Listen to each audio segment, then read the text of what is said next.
Hello दोस्तों, स्वागत है आप सभी का हमारे YouTube चैनल सनातनी यूनिवर्स में। आज हम बात करेंगे भारत में स्थित एक ऐसे मंदिर के बारे में जहां देवी मां की योनि की पूजा होती है और जहां हर साल जून के महीने में देवी मां की मासिक साइकिल आती है और जहां हर जगह खून ही खून बसता हो, जहां 10 तांत्रिक देवियां बसती हैं और जहां हजारों तांत्रिक साधना करते हैं। जानेंगे इस वीडियो में, हमारे साथ बने रहिए।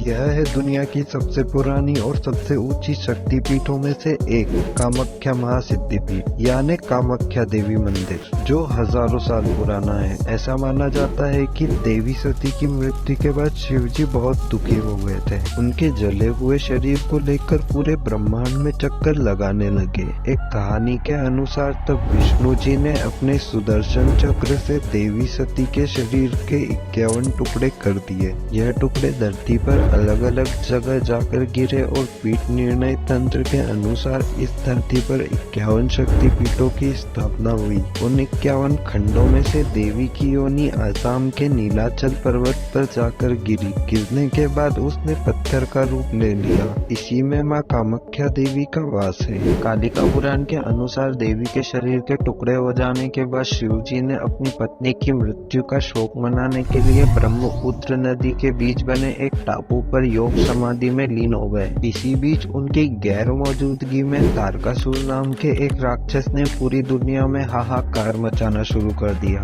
तारकासुर एक ऐसा राक्षस था जिसने घोर तपस्या करके ब्रह्मा जी को प्रसन्न किया और उनसे 2 वरदान प्राप्त किए थे। पहला कि तीनों लोकों में उसके बल और बुद्धि की बराबरी कोई न कर सके, और दूसरा ये कि उसकी मृत्यु सिर्फ शिव जी के बेटे के हाथों हो। पर यह कैसे संभव था? देवी सती की मृत्यु के बाद शिव जी ध्यान में लीन और इधर तारकासुर का कहर बढ़ता जा रहा था। उसने वरदान का फायदा उठाकर स्वर्गलोक पर कब्जा कर लिया, देवताओं को बाहर कर दिया और अपने आप को नया इंद्र घोषित कर दिया। सभी देवी देवताओं ने हार मान ली और तब तारकासुर को हराने के लिए एक ही रास्ता बचा था, शिव जी की तपस्या को भंग करना। पर शिव जी के क्रोध का नतीजा क्या होगा, यह सोचकर सभी डरकर पीछे हट गए। आखिरकार शिव जी का ध्यान तोड़ने की जिम्मेदारी कामदेव ने ली। कामदेव ने शिव जी पर एक फूलों का तीर चलाया, जिससे उनका ध्यान भटक गया और वह बहुत क्रोधित हो गए। उनकी तीसरी आंख खुल गई और उन्होंने क्रोध में आकर कामदेव को भस्म कर दिया। कामदेव की पत्नी देवी रति रोने लगी। उन्होंने महादेव के आगे अपने पति को दोबारा जीवन दान देने की प्रार्थना की। शिव जी ने उनकी प्रार्थना स्वीकार की और कामदेव को उनका जीवन लौटा दिया, लेकिन उनका भस्म किया हुआ शरीर वापस नहीं आया। कामदेव वापस जीवित तो हुए,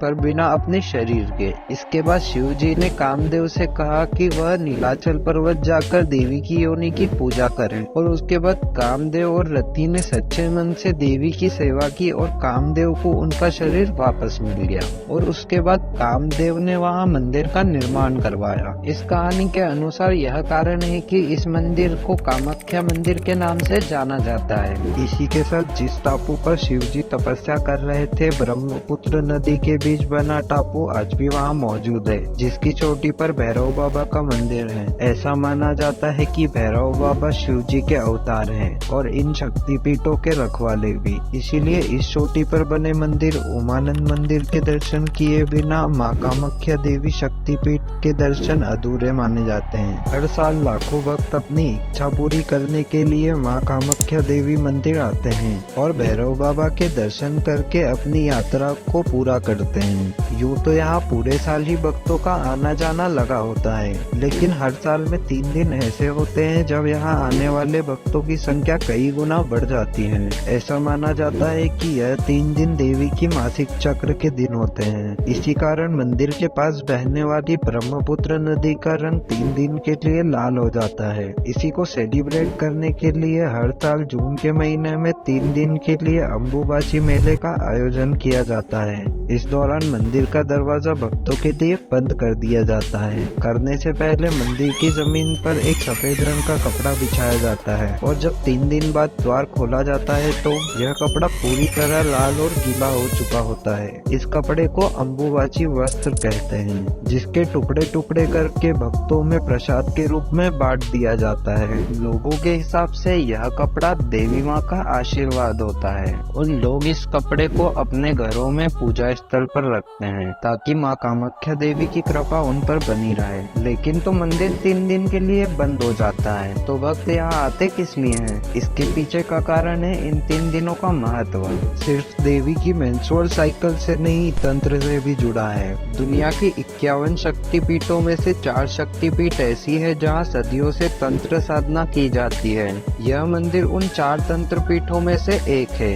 यहाँ 10 महाविज्ञाएं बसती हैं। तांत्रिक ट्रेडिशनल के मुताबिक यहाँ 10 महाविज्ञा देवी शक्ति के 10 रूप हैं और यहाँ तांत्रिक और योगी तंत्र साधना करते हैं और अलग अलग तांत्रिक सिद्धियां हासिल करते हैं। यही कारण है कि अंबुबाची के मेले में हजारों तांत्रिक और अघोरी आते हैं। तांत्रिक साधु और अघोरियों के लिए यह मेला इतना भव्य होता है कि ऐसे साधु जो पूरे साल दुनिया से दूर कहीं अकेले में साधना कर रहे होते हैं, वह भी इस मेले में आकर शामिल होते हैं। इन सब की वजह से इन 3 दिनों में मंदिर के वातावरण में अलग सी ही एनर्जी होती है। यहाँ तांत्रिक और अघोरी अपनी ताकत को बढ़ाने के लिए देवी माँ की पूजा करते हैं और तो और साधु यहाँ आने के बाद काले जादू का खात्मा करने के लिए और भूत प्रेत और काली आत्माओं को भगाने के लिए भी एक खास प्रकार की पूजा करते हैं। काली शक्तियों के साये में रह रहे लोगों की परेशानियों को खत्म करने के लिए इस पूजा में बहुत सारे रिचुअल्स होते हैं, जिसमें एक है जानवरों की बलि देना।